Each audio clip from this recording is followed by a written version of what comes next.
കുറഞ്ഞ കാലം കൊണ്ട് ജനമനസ്സുകൾ നെഞ്ചേറ്റിയ കസാമിയുടെ സ്വാദിന്റെ വേറിട്ടൊരു അനുഭവം ഇനി കരുളായിക്ക് സ്വന്തം. കസാമിയ bakes and restaurant, bypass road, Karulai. മയക്കുമരുന്ന് ലഹരി മാഫിയ വ്യാപനത്തിനെതിരെ ഡിവൈഎഫ്ഐ ക്യാമ്പയിൻ എടക്കര ബ്ലോക്ക് കമ്മിറ്റിയുടെ നേതൃത്വത്തിൽ ജാഗ്രതാ പരേഡ് സംഘടിപ്പിച്ചു. ബസ് സ്റ്റാൻഡ് പരിസരത്ത് നടന്ന പരിപാടി Nilambur Janamaithri excise circle inspector K T. Sajimon ഉദ്ഘാടനം ചെയ്തു. അപ്പോൾ ഈ 60,000 ഗ്രാം എന്ന് പറയുമ്പോൾ നിങ്ങളൊന്ന് ആലോചിച്ച് നോക്കുക. അത് ഞങ്ങൾ പിടിച്ചത് മാത്രമാണ് കേട്ടോ. 2 ഏജൻസികൾ പിടിച്ചത് മാത്രം.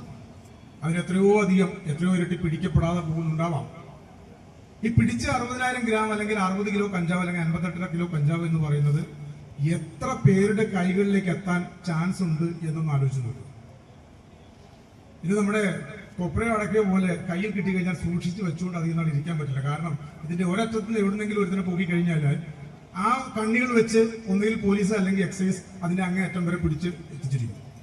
അപ്പൊ അതുകൊണ്ട് ഇത് കൈ കിട്ടുന്നവൻ ഇത് ആന്ധ്രയിൽ നിന്നാണ് അല്ലെങ്കിൽ ഒഡീഷയിൽ നിന്ന് കൊണ്ടുവന്നു കഴിഞ്ഞാൽ എത്രയും പെട്ടെന്ന് ഇത് ഡിസ്പോസ് ചെയ്യാനുള്ള ഒരു പരക്കം പാച്ചിലായിരിക്കും. അത് തന്നെയല്ല അവരുടെ പൈസ മുടങ്ങി കിടക്കുകയാണ്.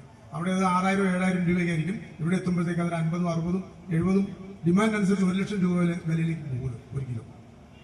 അപ്പൊ ഇത് കൈ കിട്ടുന്നവൻ എത്രയും പെട്ടെന്ന് ഇത് ഒന്നുകിൽ വലിച്ചു തീർക്കുകയോ വിറ്റ് തീർക്കുകയോ ചെയ്യുക എന്ന് പറഞ്ഞാൽ ഞാൻ ഉദ്ദേശിച്ചത് ഈ പറഞ്ഞ സാധനം ഏകദേശം ഒരാഴ്ചക്കുള്ളിൽ ഉപയോഗിച്ച് തീർക്കാനുള്ളതാണ് എന്നുള്ളതാണ്. അത് ഈ 2 പിടിച്ചത് മാത്രം ഒരാഴ്ചക്കുള്ളിൽ ഉപയോഗിക്കുകയാണ്.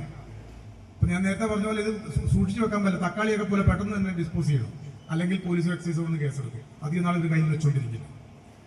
അപ്പൊ ഇത്രയും സാധനം, ഇത്രയും വിതരണം, ഇത്രയും ആളുകളുടെ ഇടയിൽ പരന്നുപയോഗിക്കപ്പെടുന്നു എന്നുള്ളതാണ് ഏറ്റവും ഭീകരമായിട്ടുള്ള അവസ്ഥ. DYFI block president J M. Shabeeb അധ്യക്ഷത വഹിച്ചു. ജില്ലാ president P. Shabeer, block secretary A. Anas, P N. Jijin എന്നിവർ സംസാരിച്ചു. പാർട്ടി ഓഫീസിൽ നിന്നും ആരംഭിച്ച പ്രകടനം ടൗൺ ചുറ്റി ഇന്ദിരാഗാന്ധി ബസ് ടെർമിനൽ പരിസരത്ത് സംഗമിച്ചു. K. Najeeb, P. K. Shafeeq, V Y. Jamsheer, K. Thahir, M H. Kifli, Ajmal, Ansar എന്നിവർ നേതൃത്വം നൽകി. News bureau, Edakkara.